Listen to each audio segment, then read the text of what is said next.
Magandang araw po sa inyong lahat. Balik na lang po tayo sa ating negosyo, sa ating part-time business mga kapatid. Sa hindi pa nakakilala sa akin, ako pala si June Gingo, Tobong Bohol, pero nakatira po ako ngayon sa Davao City. Marami po nagtatanong sa akin kung ano po ba si Live Good. Okay?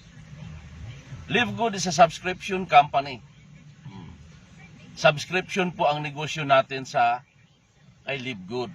Kaya kung magtanong kayo ano pong klaseng negosyo ang subscription, okay, kung mayroon po kayong mga cellphones, mayroon kayong mga wifi sa balay o sa bahay, subscription po yan. Okay? Bayad po tayo buwan-buwan sa wifi, wala naman pong balik yan. Wala pong income dyan.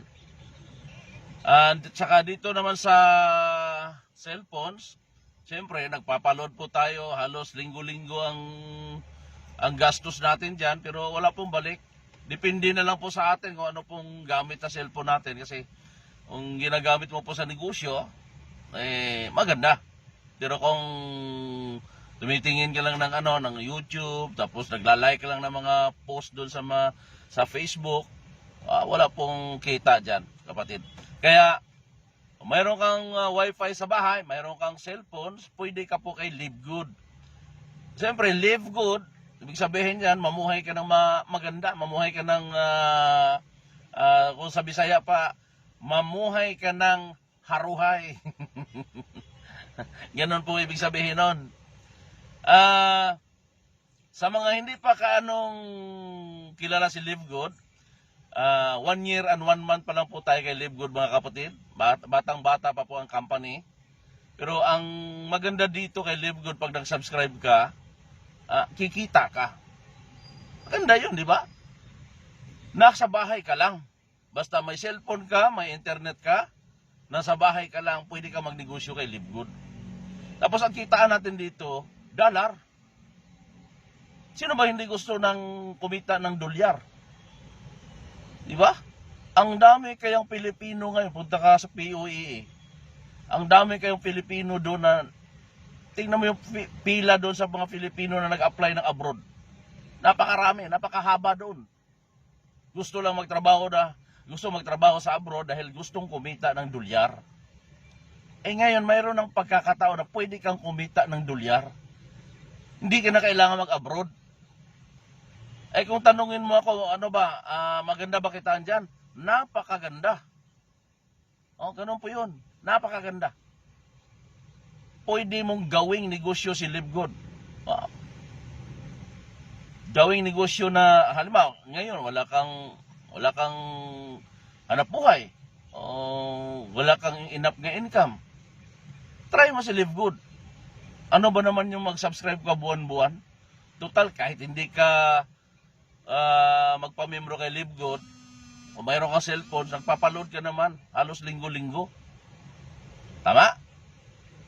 Nagbabayad ka ng wifi mo buwan-buwan. Wala, gastos yan eh. Gamitin mo yan kay Live Good mga kapatid. Siguradong kikita ka. Ang ganda nito, habang tumatagal, pag naging subscribers ka kay Live Good, lumalaki yung income mo. Habang tumatagal, lumalaki yung income mo. Kaya kung gusto mong maging subscribers kay Live Good, pwede mo akong i-PM. Okay? PM mo ako. Tatawagan kita. Then, sa mga nagdududa, siyempre normal sa Pilipino yung magdududa. Kasi ang Pinoy kasi sigurista eh. Kaya ang hirap-hirap nga umasinso ng Pinoy dahil sigurista ang mga Pilipino. Pero kadalasan nai-scam naman. Di ba? Ganito na lang po. Maiksi lang yung video natin ngayon. PM nyo ako pag gusto nyong sumali kay Live Good. Basta sinisiguro ko sa inyo 100% kikita ka kay Live Good. Trabahuin mo lang. Siyempre pag negosyo mo, trabahuin mo. Okay? Seryosuhin mo. Dapat bigyan mo ng oras at panahon. Yun lang ang hinihingi sa negosyo natin. Oras at panahon. Hindi man kailangan malaking kapital dito. Di ba? Hindi po totoo yung pag malaki yung kapital mo, malaki yung income mo, hindi po totoo yun. Oh, pag maliit yung kapital mo, maliit din ang income mo. Mayroong negosyo na maliit ang kapital, pero malaki ang kita. Try nyo si Live Good. So, thank you. God bless.